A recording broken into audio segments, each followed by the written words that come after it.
Hello everyone.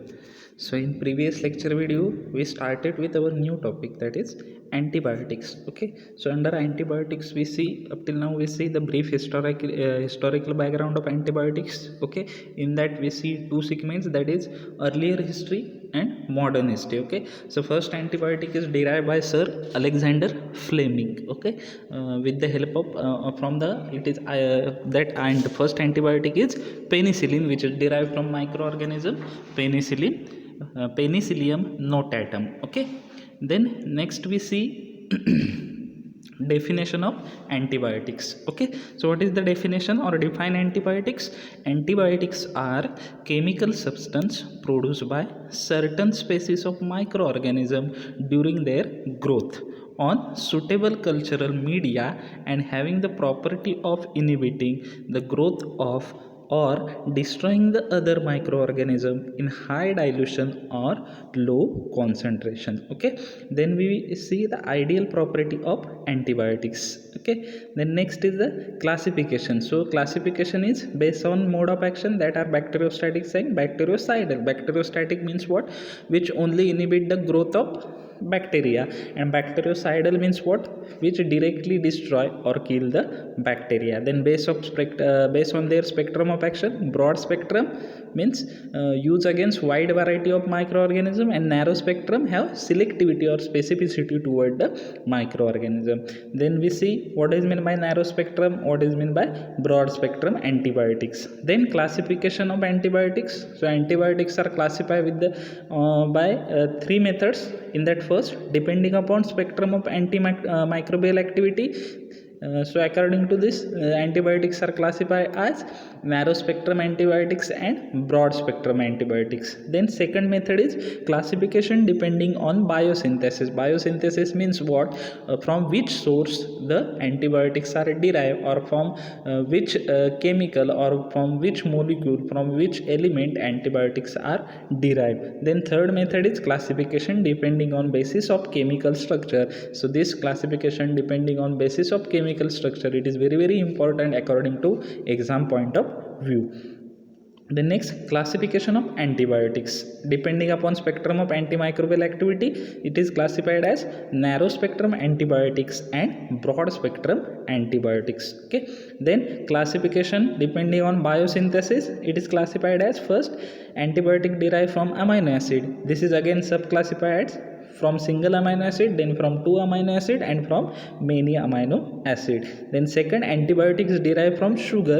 Then third one, antibiotics derived from acetate and propanoids. Then fourth one, miscellaneous antibiotic. Okay, then third method, that is classification depending on basis of chemical structure, which is very important for exam. Okay, in that it is classified as beta lactam antibiotics, which means which possess or which contain beta lactam ring, which will be seen in the basic structure of penicillin. Then we see non beta lactam antibiotics. In this there is absence of beta lactam ring. Then it is again classified as tetracycline, aminoglycoside antibiotics, macrolide antibiotic, ansamycins, then pauline macrolide antibiotics, anthracycline antibiotics, peptide antibiotics, steroidal antibiotics, nucleoside antibiotics, and last one is the non-classifiable antibiotics. Okay, so this is the classification of antibiotics. Okay, then mechanism of action. So mechanism of actions, there is various mechanism of action by which different drugs are act,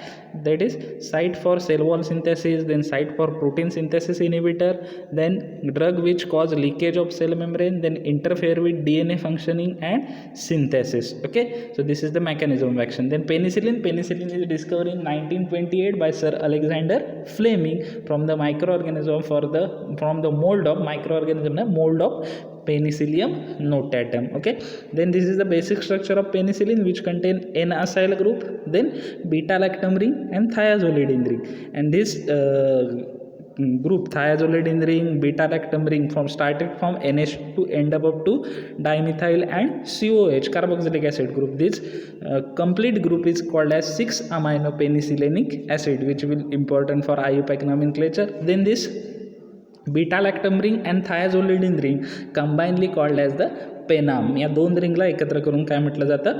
पेनाम म्हटलं जातं. So this is the basic structure of penicillin and the chemistry of structure of penicillin. Okay, then we see our first compound, that is benzyl penicillin. Okay, so जर पेनिसिलिनचं structure व्यवस्थित लक्षात ठेवायचं असेल तर तुम्हाला पहिली गोष्ट काय करायचं तर तुम्हाला बेसिक स्ट्रक्चर लक्षात ठेवायचं आहे. नंतर फक्त तुम्हाला या ॲसिटामायडो ग्रुपच्या पुढे फक्त काय करायचं आहे, ग्रुप ॲड करायचं आहे, सबस्टिट्यूट ॲड करायचं. सो बेन्झाईल पेनिसिलिन आयुपॅक नेम काय होतं, 6,2-अम्फिनाइल ॲसिटामायडो, then 2,2-डायमिथाइल penam three carboxylic acid, then और simplify as, because this is 2,2-dimethyl penam 3-carboxylic acid is nothing but 6-penicillinic acid. So 6,2-phenyl acetamide penicillinic acid. Okay, then next compound now we will study, that is phenoxymethyl penicillin. Okay, next compound is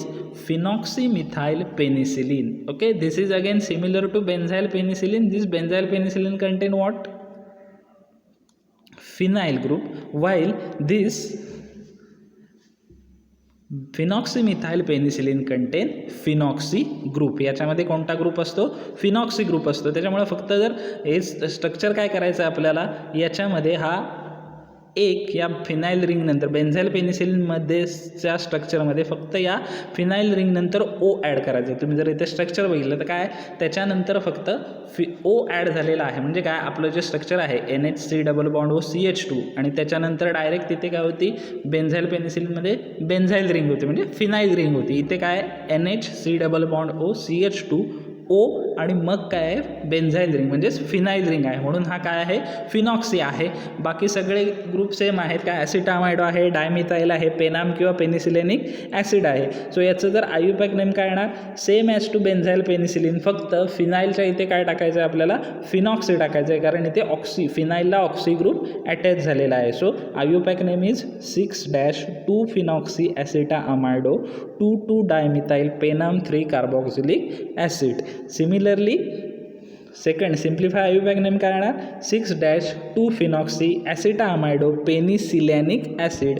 म्हणजे जर आपण 6-2-फिनाइल ॲसिटामायडो पेनिसिलॅनिक acid घेतलं तर ते बेन्झाईल penicillin झालं, आणि 6-2-फिनॉक्सी ॲसिटामायडो पेनिसिलॅनिक acid घेतलं तर ते काय झालं, फिनॉक्सीमिथाइल पेनिसिलिन झालं. ओके, म्हणजे फक्त एका ग्रुपचा, फक्त एका ऑक्सिजन मोलिक्युलचा डिफरन्स आहे कोणामध्ये, बेन्झाईल पेनिसिलिनमध्ये आणि फिनॉक्सीमिथाइल पेनिसिलिनमध्ये. Okay, then this phenoxymethyl penicillin is widely used to is resistant to gastric juice.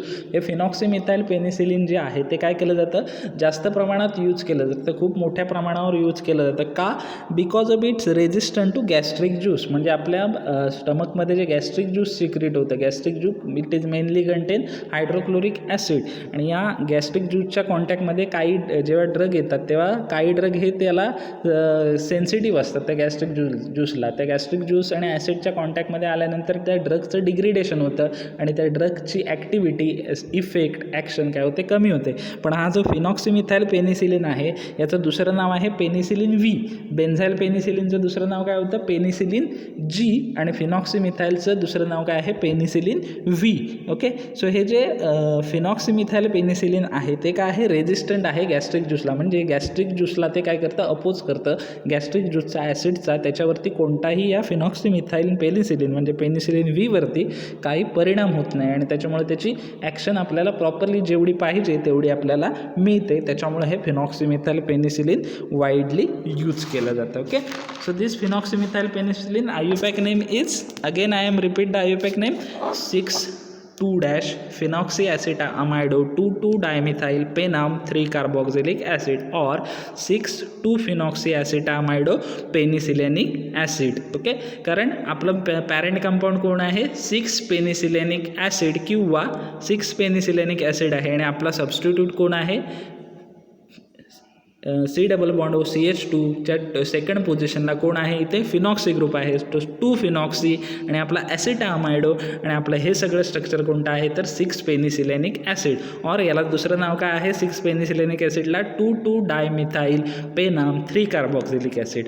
ते सुद्धा लिहू शकतो किंवा हे सुद्धा लिहू शकतो, आणि आपला substitute two phenoxy acetamido. Okay, so it is simple because there are lots of similarity between benzyl penicillin and phenoxy penicillin. Only difference is that here phenyl group and here phenoxy group. Okay, so IUPAC name is also similar. In benzyl penicillin we add 2 phenyl, in phenoxypenicillin we add 2 phenoxy, and the remaining part is as same as that of benzyl penicillin. Okay, so this is the benzyl penicillin. Let's see the physical property of benzyl phenoxymethyl penicillin. So this phenoxymethyl penicillin is white finely crystalline powder. Okay, colour कसा आहे या फिनॉक्सिमिथाइल पेनिसिलिनचा, white colour powder आहे आणि finally crystalline आहे, म्हणजे त्याचे crystals एकदम fine असतात. ओके, छोट्या आकाराचे आणि अगदी फाईन असतात. देन इट इज ओडरलेस, कोणत्याही प्रकारचा ओडर त्याला नसतो. Then it is slightly bitter in taste, taste जी असते त्याची बिटर असते. काय असते, अँटीबायोटिकची टेस्ट, तुम्ही आपण आतापर्यंत अँटीबायोटिक घेतलेलं आहे, मोस्ट ऑफ अँटीबायोटिकची टेस्ट कशी असते, बिटर असते. एकतर त्या टेस्टलेस तरी असतात किंवा बिटर असते, पण मोस्ट ऑफ अँटीबायोटिकची टेस्ट ही कशी असते, बिटर इन टेस्ट असते. So it is slightly bitter in taste. Then solubility, it is slightly soluble in water, वॉटरमध्ये काही प्रमाणात सोल्युबल असतो, but freely soluble in alcohol, अल्कोहोलमध्ये इझिली तो काय होतो, सोल्युबल होतो. ओके, सो फिजिकल प्रॉपर्टी काय काय आहेत, it is white finely crystalline powder, then it is odourless, then third one it has slightly bitter in taste, त्याला कशी असते, बिटर टेस्ट असते. Then it is very slightly soluble in water but freely soluble in alcohol. Okay, then storage condition, it is stored in tightly closed container. So there is simple storage condition for phenoxymethyl penicillin. What is the storage condition for phenoxymethyl penicillin? It is stored in tightly closed containers. Okay, then let's see the uses for phenoxymethyl penicillin. The use, it is used to treat abscesses. Abscesses मी तुम्हाला सांगितलं होतं काही ठिकाणी काय होतं, same like जसं swelling होतं आणि स्वेलिंग झाल्यानंतर ते फोड आल्यासारखं होतं आणि फोडामध्ये काय होतं, पस तयार होतो. ओके, त्याला अब्सेसेस म्हणतात. Then gonorrhoea. Okay, gonorrhoea is the disorder of reproductive organ, infection of reproductive organ. Then otitis media, ear infection. Then pharyngitis, pneumonia and endocarditis. Okay, निमोनियामध्ये, फॅरेंजायटिसमध्ये आणि एंडोकार्डायटिसमध्ये. Then it is also use to treat scarlet fever, scarlet fever ट्रीटमेंटसाठी आपण वापरू शकतो. Then pneumococcal infection, pneumococcal इन्फेक्शनसाठी use करायचं आहे आपल्याला. Then tetanus, diphtheria and anthrax to treatment for tetanus. Okay, diphtheria आणि अँथ्रॅक्सच्या ट्रीटमेंटसाठी वापरू शकतो.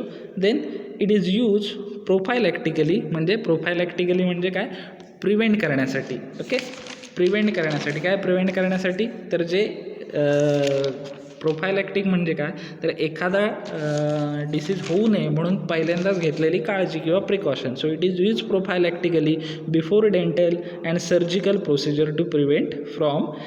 ओके, डेंटल किंवा बॉडीच्या इतर कोणत्याही सर्जिकल प्रोसिजरच्या आधी घेतलं जातं, कारण to prevent from endocarditis. Okay, endocarditis होऊ नये म्हणून, or recurrence of rheumatic fever, rheumatic fever होऊ नये म्हणून. ओके, सो युजेस काय आहेत phenoxymethyl पेनिसिलिनचे.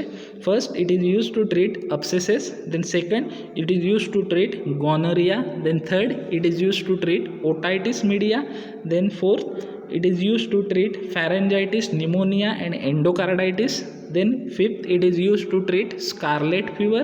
Then sixth, pneumococcal infection.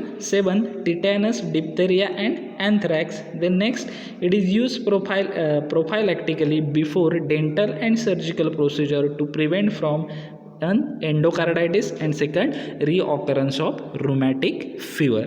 Okay, so this is regarding the uses. Then pharmaceutical formulation, phenoxymethyl penicillin कोणत्या फॉर्ममध्ये अवेलेबल असतं. So it is available in phenoxymethyl penicillin tablet. Okay, tablet फॉर्ममध्ये.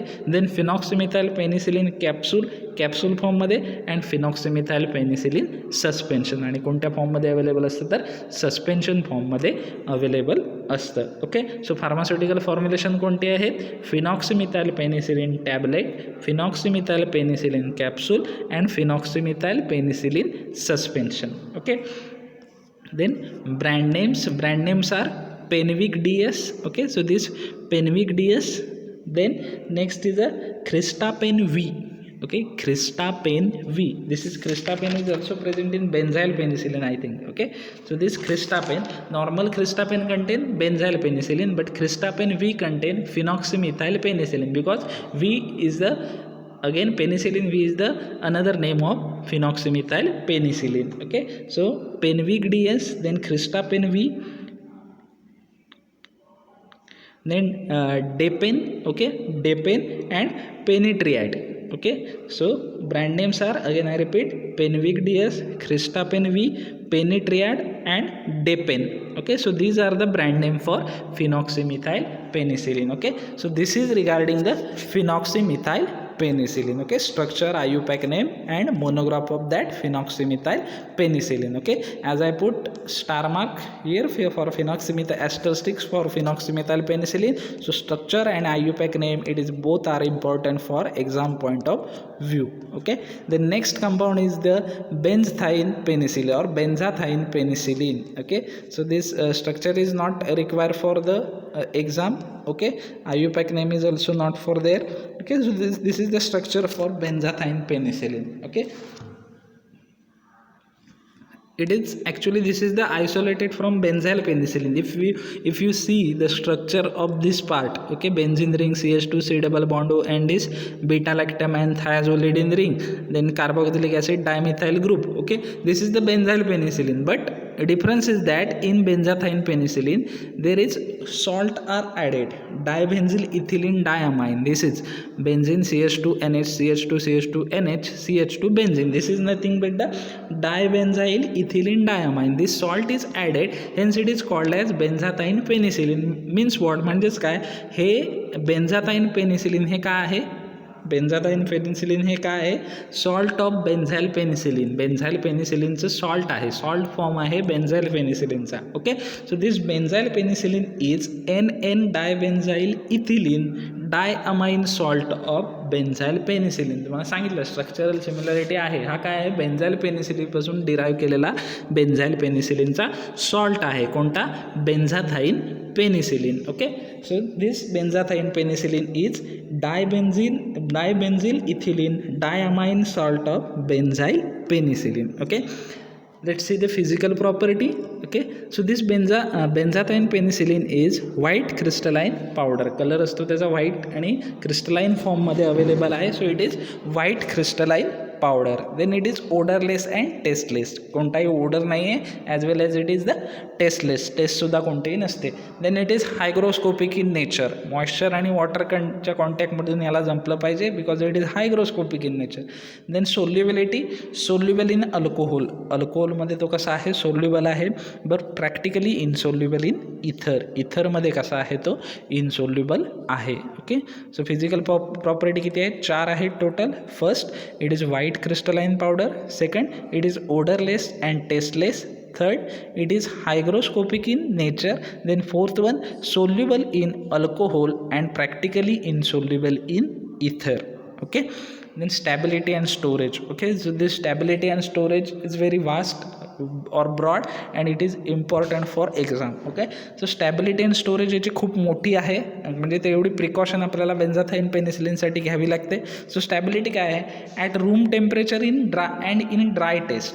Okay, काय असतं, at room temperature and in dry state, room टेम्परेचरला आणि dry स्टेटला it retain potency for about 5 years when it is protected from moisture. Okay, जर room टेम्परेचरला आपण व्यवस्थित त्याला ठेवलं बेन्झाथाइन पेनिसिलिनला, ओके, आणि ड्राय स्टेटमध्ये ठेवलं प्लस मॉइश्चरपासून प्रोटेक्टेड केलं, तर याची पोटन्सी म्हणजे याची ॲक्शन आहे, जो इफेक्ट आहे तो 5 yearsपर्यंत काय राहू शकतो, मेंटेन राहू शकतो. Okay, so it is also affected by लाईटच्या कॉन्टॅक्टमध्ये आला तर तो अफेक्ट होऊ शकतो.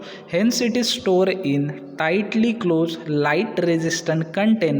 टाईटली क्लोज लाईट रेजिस्टंट कंटेनरमध्ये आपल्याला त्याला स्टोअर करायचं आहे for temperature limit at temperature not exceeding 25 degree Celsius. 25 degree Celsiusपेक्षा जास्त टेम्परेचरला स्टोअर करायचा नाही आहे. कंटेनर कसा आहे, tightly closed light resistant container. Then if it is intended for parenteral use, okay, parental म्हणजे इंजेक्शन फॉर्ममध्ये किंवा सलाईन फॉर्ममध्ये द्यायचा असेल तर त्याची प्रिकॉशन स्टोरेज कंटेनर कसा असला पाहिजे.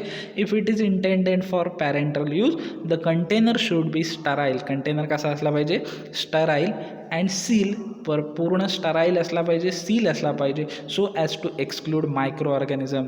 आणि त्याच्यामध्ये कोणतेही मायक्रो ऑर्गॅनिझम जाणार नाहीत अशा पद्धतीने स्टराईल केलेला आणि सील केलेला असला पाहिजे. कारण तो आपल्याला पॅरेंटल वापरायचा म्हणजे इंजेक्शन किंवा सलाईन फॉर्ममध्ये, कारण ह्युमन बिंगच्या डिरेक्टली म्हणजे ब्लडमध्ये आपण त्याला इन्सर्ट करणार, सो त्याचं प्रिकॉशन अगदी व्यवस्थित घेतलेली पाहिजे. सो बेन्झथाइन पेनिसिलिनची स्टॅबिलिटी अँड स्टोरेज कंडिशन काय आहे, at room temperature and in dry state it retain potency for about 5 years when protected from moisture. It also affected by light, hence it is stored in tightly closed light resistant containers at temperature not exceeding 25 degrees Celsius. Then if it is intended for parenteral use, then the container should be sterile and sealed so as to exclude microorganism. Okay, so this is the stability and storage condition for benzathine penicillin. Okay, then pharmaceutical formulations कोणत्या फॉर्ममध्ये available असतो हा बेन्झथाइन penicillin. So this benzathine penicillin is available in benzathine penicillin tablet, then benzathine penicillin oral suspension, then benzathine penicillin sterile suspension, and benzathine penicillin fortified injection. Okay, fortified means what, action are double action ने तो effective ठरतो. So this is fortified injections. Okay, तुम्ही बरेचसे medicine घेतला असेल तर त्याच्यावरती येतं बघा फोर्ट, FORTE, फोर्ट असतं. Fortified means what, it is the action get doubled. Okay, so pharmaceutical formulation कोणत्या फॉर्ममध्ये, benzathine penicillin tablet, then benzathine oral suspension, benzathine sterile suspension and benzathine fortified injection. Okay, then brand names for benzathine. Okay, brand names are Penidur LA. Okay, so Penidur LA6, Penidur LA6 or Penidur LA12. So these available in two form, Penidur LA6, Penidur LA12. Then Pencom 12. Then another available is Pencom 12 and another brand name is Longacillin. Okay, so four brand names, Penidur LA6, Penidur LA12 and Penicom 12 and Longacillin. So these are the brand names for benzathine penicillin. Then there is one note or remembering point for benzathine penicillin, that it is practically insoluble in water. Okay, water मध्ये कसा आहे तो practically insoluble आहे and quite stable at gastric juice pH. म्हणजे आपला जो gastric juice stomach मधला ॲसिडचा pH आहे त्याच्यामध्ये हा स्टेबल आहे. त्या pHचा ॲसिडचा ज्यूसचा ह्याच्यावरती कोणता परिणाम होत नाही. So this benzathine penicillin when it given orally, म्हणजे जर हा ओरली दिला so it get hydrolyse in gut. आपली गट वॉल जी आहे GI ट्रॅकची त्याच्यामध्ये हा हायड्रोलाइज होतो, ब्रेकडाऊन होतं त्याचं, and release 2 molecule of penicillin. Okay, आणि काय करतो, पेनिसिलिनचे 2 मोलिक्यूल रिलीज करतो and that 2 molecules are absorb in intestine. आणि ते 2 मोलिक्यूल इंटेस्टाईनमधून काय केले जातात, ॲब्सॉर्ब केले जातात. Due to its slow water solubility, त्याच्या स्लो वॉटर सोल्युबिलिटीमुळं तो स्टमकमध्ये इफेक्ट होत नाही and slow release of drug, एकदम सगळा ड्रग तो रिलीज करत नाही, हळूहळू क्वांटिटीमध्ये स्लो रिलीज करतो. It has longer duration of action, त्याच्यामुळे ह्याची ॲक्शन कशी आहे किंवा याचा परिणाम कसा आहे, जास्त काळासाठी राहतो. ओके, सो रिझन विचारलं, why benzathine penicillin have longer duration of action. Benzathine पेनिसिलिनची ॲक्शन लॉंगर ड्युरेशनची का आहे, काय लिहिणार, रिझन काय विचारलं, why benzathine penicillin has longer duration of action, काय लिहिणार, it is practically insoluble in water and quite stable at pH gastric juice. Okay, when it given orally it hydrolyse in gut म्हणजे इंटेस्टाईनच्या गट वॉलमध्ये होतं, स्टमकमध्ये त्याचं होत नाही. And release 2 molecule of penicillin and this 2 molecule of penicillin absorb in intestine. Due to slow water solubility and slow release of drug, benzathine penicillin has longer duration of action. Okay, so this is regarding the benzathine penicillin. The next important drug, that is ampicillin. Okay, ampicillin, as I put asterisk star mark, so there is structure and IUPAC name are asked in exam. Okay, so this again structure of ampicillin is again similar to benzyl penicillin. Only difference is that benzyl पेनिसिलिनचं structure काय होतं, same होतं. ही CH3 group होता, कारण म्हणजे आपली थायाझोलिडिन ring होती, त्याच्यानंतर पेनाम रिंग होती, बीटा लॅक्टम रिंग होती, NH होता, C डबल बॉन्ड O होता, CH2 आणि फिनाईल रिंग. हे बेन्झाईल पेनिसिलिनचं स्ट्रक्चर होतं. पण ॲम्पिसिलिनमध्ये काय, फक्त मॉडिफिकेशन कुठं आहे, तर हा जो CH2 होता बेन्झाईल पेनिसिलिनमधला, तिथं फक्त काय राहिला आहे, CH राहिला आहे, आणि त्या CH2ला NH2 म्हणजे काय झाला आहे, अमायनो ग्रुप ॲड झाला आहे. म्हणजे इथे सगळे ग्रुप तसेच आहेत. बेन्झाईल पेनिसिलिनमध्ये डायमिथाईल होता, ॲम्पिसिलिनमध्ये डायमिथाईल आहे. पेनाम किंवा पेनिसिलिनिक ॲसिड होतं, ॲम्पिसिलिनमध्ये आहे. ॲसिटामायडो बेन्झाईल पेनिसिलिनमध्ये होता, आहे. फिनाईल ग्रुप बेन्झाईल पेनिसिलिनमध्ये होता, आहे. फक्त ॲडिशनल ग्रुप कोणता ॲड झाला, तर NH2 ग्रुप ॲड झाला. कुठे, CH2च्या तिथे, त्याच्यामुळे CH2चा CH झाला. म्हणजे ॲसिटामायडोच्या CH2मध्ये काय, ॲसिटामायडोमध्ये काय झाला, एक NH2 ॲड झालेला आहे. सो इथे सबस्टिट्यूट कोणते आहेत, ॲसिटामायडो, फिनाईल आणि अमायनो. त्याच्यामुळे बेन्झाईल पेनिसिलिनचा IUPAC नेम काय होतं, बेन्झाईल पेनिसिलिनचा 6,2-फिनाईल ॲसिटामायडो 2,2 डायमिथाईल पेनाम 3 कार्बॉक्झिलिक ॲसिड. हे बेन्झाईल पेनिसिलिनचं. ह्याच्यामध्ये फक्त काय झालं आहे, अमायनो ग्रुप ॲड झाला आहे. कुठं, 2 ॲसिटामायडो, म्हणजे ॲसिटामायडोच्या सेकंड कार्बन ॲटमला अमाइन ग्रुप ॲड झालेला आहे, अमायनो ग्रुप ॲड झालेला आहे. सो तो आधी आपण अल्फाबेटिकलनुसार फिनाईल आणि अमायनोमध्ये A फर्स्ट येतो. सो आपण तो फक्त इथे काय करणार, इन्सर्ट करणार. बाकी सेम IUPAC नेम कोणासारखा आहे, बेन्झाईल पेनिसिलिनसारखा आहे. सो याचं ॲम्पिसिलिनचा IUPAC नेम काय होणार आहे, 6,2 अमायनो 2 फिनाईल ॲसिटामायडो 2,2 डायमिथाईल पेनाम 3 कार्बॉक्झिलिक ॲसिड. किंवा आता दुसरं सिम्पल पेनिसिलिनिक ॲसिड पॅरेंट नेम असलेला IUPAC नेम. बेन्झाईल पेनिसिलिनचं काय होतं IUPAC नेम, बेन्झाईल पेनिसिलिनचं काय होतं, 6(2 phenyl acetamido penicillinic acid. Okay, हे बेन्झाईल पेनिसिलिनचं होतं. आता ॲम्पिसिलिनमध्ये स्ट्रक्चरल डिफरन्स काय आहे, फक्त सेकंड ॲसिटामायडोच्या सेकंड पोझिशनला कोणता ग्रुप अटॅच झालेला आहे, तर अमाइन ग्रुप अटॅच झालेला आहे. त्याच्यामुळे याचा IUPAC नेम काय होणार, 6,2 अमायनो, बाकी सगळं बेन्झाईल पेनिसिलिनसारखं 6,2 amino dash 2 phenyl acetamido penicillinic acid. Okay, फक्त तुम्हाला स्ट्रक्चरल सिमिलरिटी व्यवस्थित लक्षात राहिली आणि एका कंपाऊंडचं नाव फक्त लक्षात ठेवलात IUPAC नेम, बाकीच्या तिन्ही कंपाऊंडची नावं तुम्हाला येतील. फक्त तुम्हाला लॉजिक लावायला पाहिजे आणि व्यवस्थित स्टडी केला पाहिजे. Okay, so ampicillin is actually it is again the potent antibiotic. Okay, so IUPAC name you can understand. Do you understand the IUPAC name? Okay, there is similarity with structural similarity with benzyl penicillin also in IUPAC name. Okay, so let's see the physical property of ampicillin. Okay, so it occur as a white crystalline powder. कशा फॉर्ममध्ये available असतो हा, white crystalline फॉर्ममध्ये. Colour white आहे, nature त्याचं crystalline आहे. Then it is odourless, कोणताही odour नसतो. And has bitter in taste कशी असते त्याची, बिटर टेस्ट आहे. Then solubility, it is sparingly soluble in वॉटरमध्ये काही अंशी. ओके, एफर्ट घ्यायला लागतील सोल्युबल करायला. And then very slightly soluble in अल्कोहोलमध्ये अगदी काही थोड्या प्रमाणात तो सोल्युबल असतो.